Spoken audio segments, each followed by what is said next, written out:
저녁에도 하나님의 귀한 말씀을 들고 서서 전하게 되었습니다.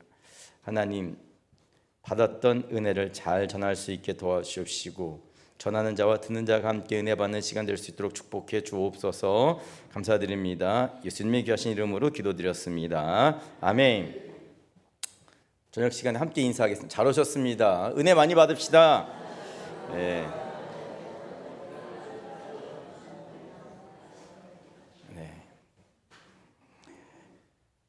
예수님께서 다시 하늘나라로 돌아가시기 전에 제자들에게 너희에게 성령이 내려오실 것인데 임하게 될 건데 성령이 임하게 되면 예루살렘을 시작으로 온 유대와 사마리아와 땅 끝까지 가서 내 증인이 되라 말씀하시죠. 예수님의 말씀대로 성령이 제자들에게 임재하셨습니다. 임재하시기 전에는 마가의 다락방에 꽁꽁 숨어 있었거든요. 왜? 잡혀서 죽을까 봐. 성령님의 임재를 통해서 제자들이 어떻게 합니까? 복음을 들고 밖에 나가서 전하게 되죠. 누구에게?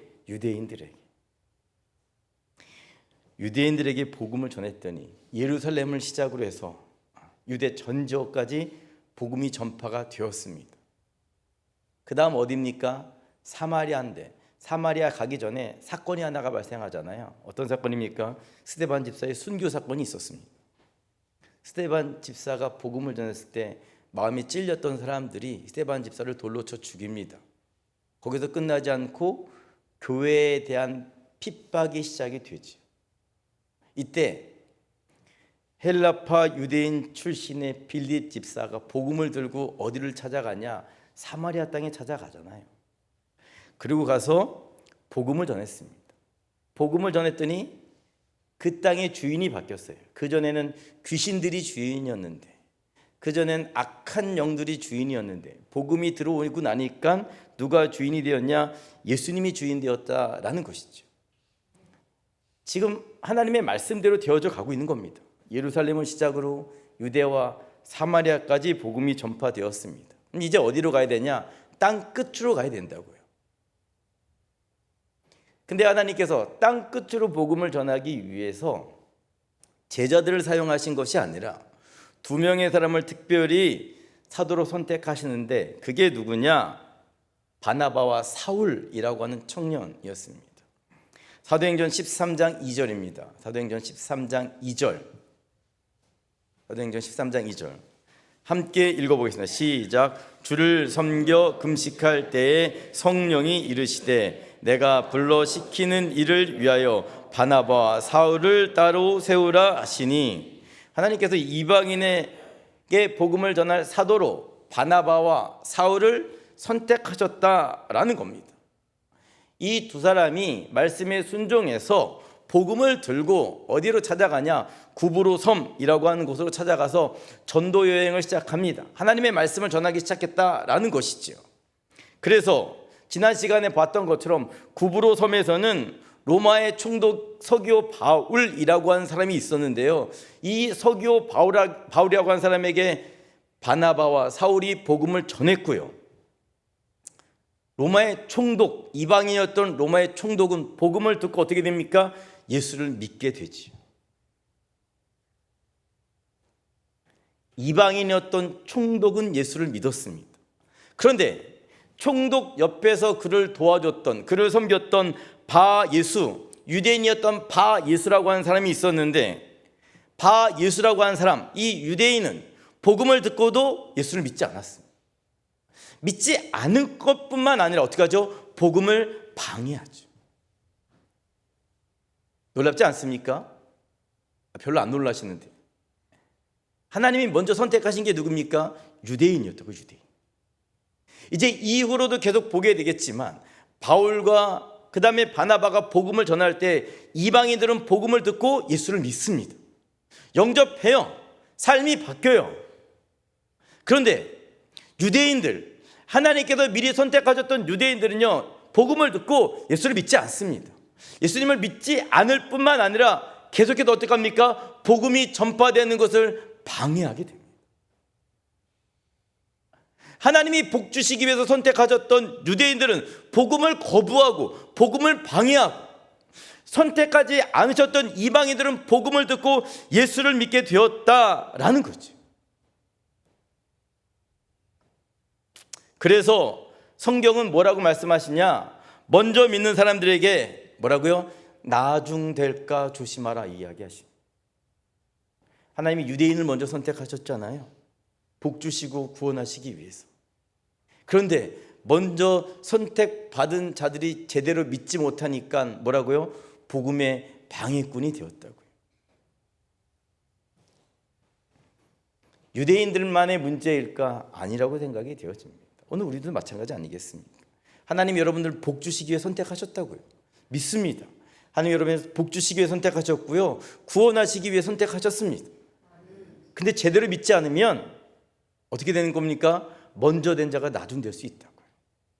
우리는 먼저 된 자가 나중된 자가 아니라 먼저 믿었으니 본이 되는 자가 되시기를 주님의 이름으로 부탁을 드립니다. 총독의 요청대로요, 바나바와 바울이 이제 구브로 섬에서의 사역을 마치고 어디로 가게 됐냐? 비시디아 안디옥으로 가게 됩니다. 예수를 믿었던 이 총독이 내 친척에게도 좀 복음을 전해주세요 라고 부탁해서, 그러지 뭐 어차피 복음 전하러 여행 떠났으니까. 그래서 바나바와 그리고 사울이 구브로 섬을 떠나 어디로 가게 되냐? 비시디아 안디옥으로 가게 됩니다. 그런데 이때부터 사울의 이름이 사울에서부터 바울로 바뀌게 되는데, 사도행전 13장 13절입니다. 13장 13절 함께 읽어봅니다. 시작. 바울과 및 동행하는 사람들이 바보에서 배 타고 밤빌리아에 있는 버가에 이르니 요한은 그들에게서 떠나 예루살렘으로 돌아가고. 아멘. 본격적으로 이방인에 대한 사역이 시작되었을 때에 사울이라고 하는 유대식 이름이 아닌 바울이라고 하는 로마식 이름을 사용하게 됩니다. 이제부터 계속해서 나온 이름은 사울이 사라지고 누가 등장한다고요? 바울이라고 하는 이름이 등장하고요. 또 13장에서 보면 주체가 바뀝니다. 그 전까지 13장 13절 이전까지는 바나바와 사울이라고 하면서 주체가 누구였냐? 바나바가 먼저 등장했습니다. 대표였다라는 것이죠. 근데 13장을 시작하면서 누가 주체로 등장하냐? 항상 바울이 먼저 등장하게 됩니다. 이방인 복음에 있어서의 주체가 누구로 바뀌었냐? 대표가 누구로 바뀌었냐? 바울이 앞장서게 되었다라는 것이지. 아무튼 이 바울과 바나바가 서기오 총독의 요청대로 비시디아 안디옥에 도착해서 복음을 전했는데요, 복음을 전했을 때 반응이 매우 뜨거웠습니다. 좋았다라는 것이지. 오늘 우리가 읽었던 본문 13장 42절입니다. 함께 읽어보겠습니다. 시작. 그들이 나갈새 사람들이 청하되 다음 안식일에도 이 말씀을 하라 하더라. 아멘. 복음을 들었던 사람들이 나가면서 뭐라고 부탁을 합니까? 다음 안식일에도 꼭 이 말씀을 전해주세요. 이 말씀이 뭡니까? 복음이죠. 많은 사람들이 돌아가면서 다음 주에 또 오겠습니다, 꼭 말씀을 전해주세요, 이렇게 손잡고 나갔다라는 겁니다. 소위 은혜라는 것을 받았죠. 43절입니다. 43절 제가 한번 읽어보겠습니다. 회당의 모임이 끝난 후에 유대인과 유대교로 입교한 경건한 사람들, 누구냐면 이방인이었다가 유대교로 입교했던 사람들입니다. 많이 바울과 바나바를 따르니 두 사도가 더불어 말하고 항상 하나님의 은혜 가운데 있으라 권하니라. 아멘. 은혜를 받았던 사람이 돌아가면서 바울 손잡고 다음 주에 오겠습니다 라고 이야기하니까 바울과 바나바가 뭐라고 얘기합니까? 하나님 은혜 안에 사십시오. 복음 안에서 떠나지 마십시오. 그리고 한 주간이 지났습니다. 한 주간이 지났는데요, 약속했던 사람들만 모인 것이 아니고요, 도시 전체에 있는 거의 다 모든 사람들이 모였습니다. 44절입니다. 함께 읽어보겠습니다. 시작. 그 다음 안식일에는 온 시민이 거의 다 하나님의 말씀을 듣고자 하여 모이니. 아멘. 말씀을 들었던 사람들만 모인 것이 아니고요, 이 말씀을 들었던 사람들이 다니면서 야, 복음을 들었잖아, 하나님의 말씀을 들었잖아. 구원받을 수 있는 길을 들었잖아. 그래가지고 하나님의 말씀을 듣기 위해서 비시디아 안디옥에 살던 거의 모든 사람들이 모였다라는 겁니다. 무슨 뜻입니까?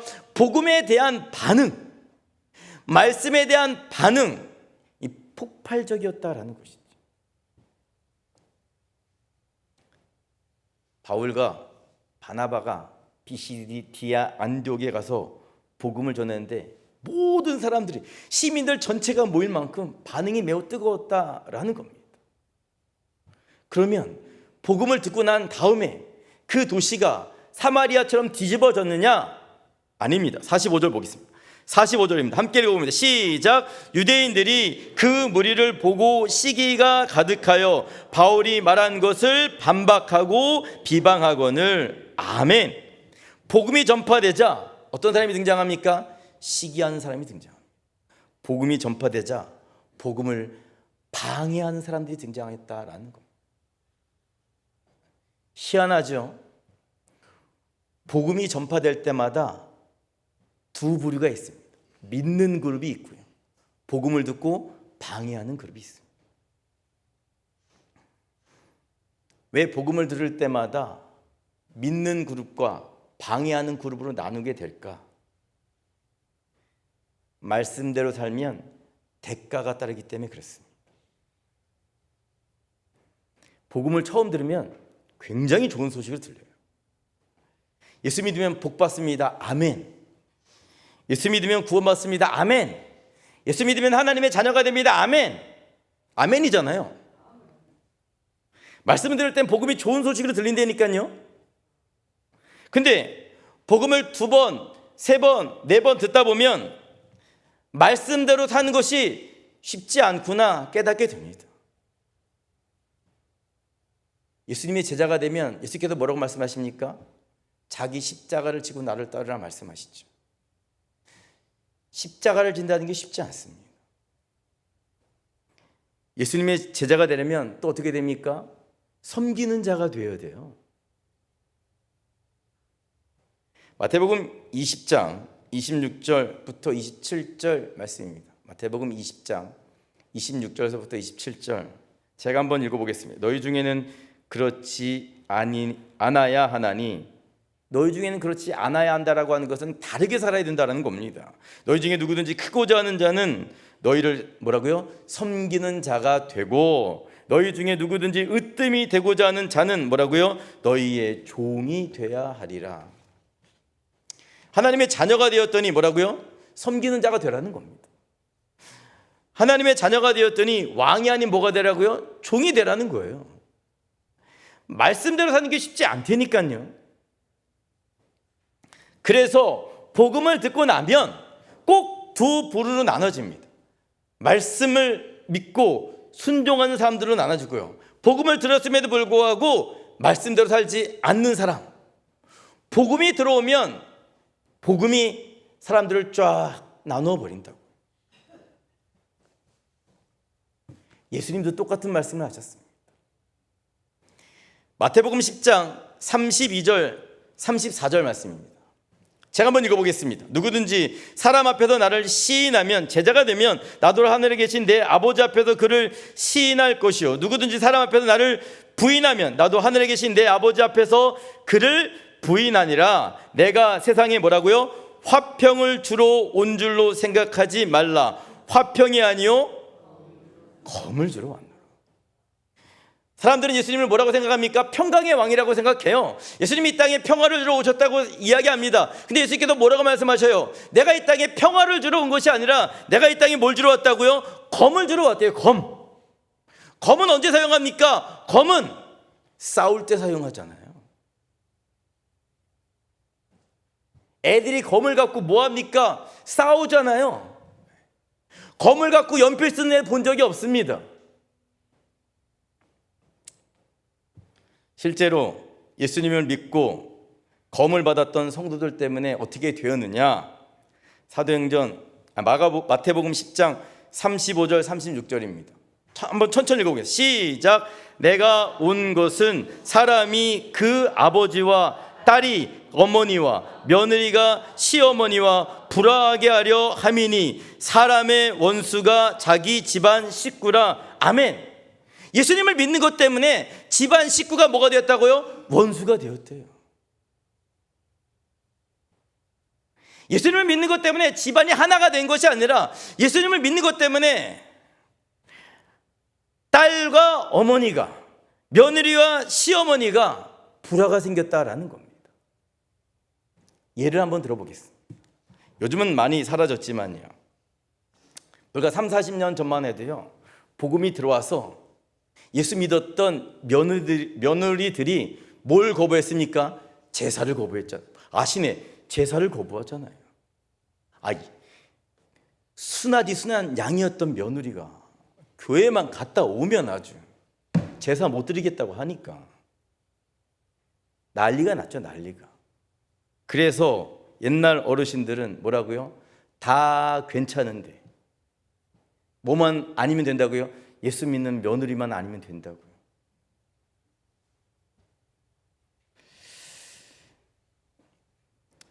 예수 믿는 것 때문에 불화가 생겼다니까요. 또 있습니다. 좀 애들은 예수 믿는 엄마 아빠 때문에 스트레스를 많이 받는다고 해요. 왜? 안 믿는 부모들은 주일이면 캠핑도 데리고 가고 야구장도 데리고 가고 놀러도 데리고 다니고, 우리 엄마는 주일이면 교회만 가네? 아침에 가서 저녁 늦게 들어오시네? 그래서 예수 믿는 부모 때문에 교회를 안 다니는 아이들이 있다니까요. 예수님의 말씀처럼 함께 사는 가족인데 복음이 들어가면 나누어집니다. 예수님을 믿는 믿음 때문에 가정에 크고 작은 불화가 생긴다라는 거죠. 오늘 말씀도 마찬가지입니다.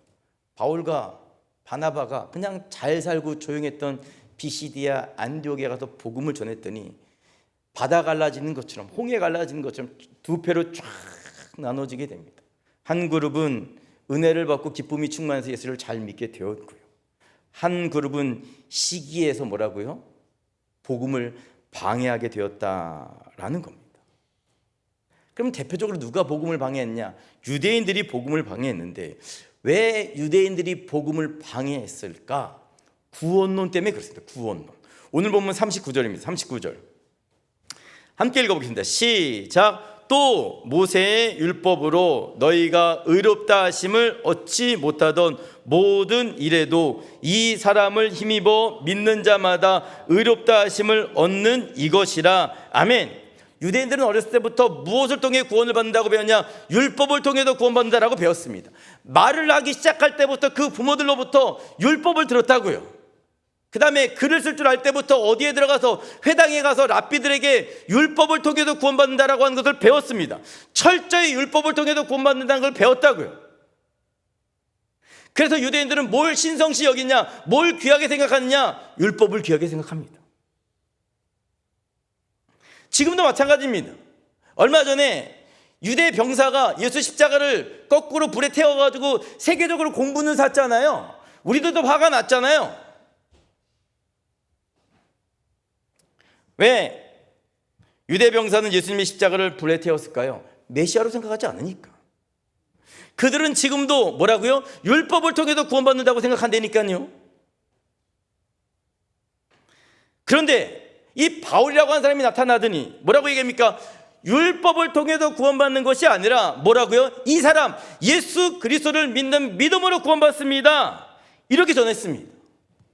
이걸 듣고 화가 난 겁니다. 이걸 듣고 자기는 율법을 지키기 위해서 평생을 힘들게 살았는데, 평생을 노력하며 살았는데, 이방인들에게 와서 복음을 전하는데, 바울이라고 하는 사람은 복음을 전하는데, 야, 율법이 아니라 뭐라고요? 믿음으로 구원받아, 이렇게 화가 났다는 것이죠. 실제로요, 유대인들이 이 구원받기 위해서 얼마나 열심히 사는지 바리새인의 기도를 통해 조금 알 수 있는데요. 한번 보겠습니다. 누가복음 18장 11절 12절 말씀입니다. 제가 한번 읽어보겠습니다. 바리새인은 서도 따로 기도하여 이르되 하나님이여, 나는 다른 사람들 곧 토색 불의 간음하는 자들과 같지 아니하고 이 세리와도 같지 아니함을 감사하나이다. 나는 일에 2번씩 금식하고 또 소득의 11조를 드리나이다 하고, 유대인들이 구원받기 위해서요, 율법대로 불의하지 않고 토색하지 않고 간음하지 않고 열심히 살아갑니다. 그리고 일주일에 이틀은 금식을 하고, 또 소득이 생기면 11조를 열심히 드리고, 하루에 기도 시간에 3번 맞춰서 열심히 기도하고, 또한 주야로 하나님의 말씀을 이마에 붙이든지 손에 붙이든지 집에 들어갈 때든지 나갈 때든지 말씀을 외우고 다닌다라는 겁니다. 유대인들은 구원받으려고 정말 율법대로 열심히 산다니까요. 우리가 생각하는 것보다 훨씬 더 열심히 산다니까요. 그런데 율법을 통해서 구원받는 것이 아니라 무엇을 통해서 구원받는다고요? 믿음을 통해서 구원받는다고 하니까 참을 수 없었다고요.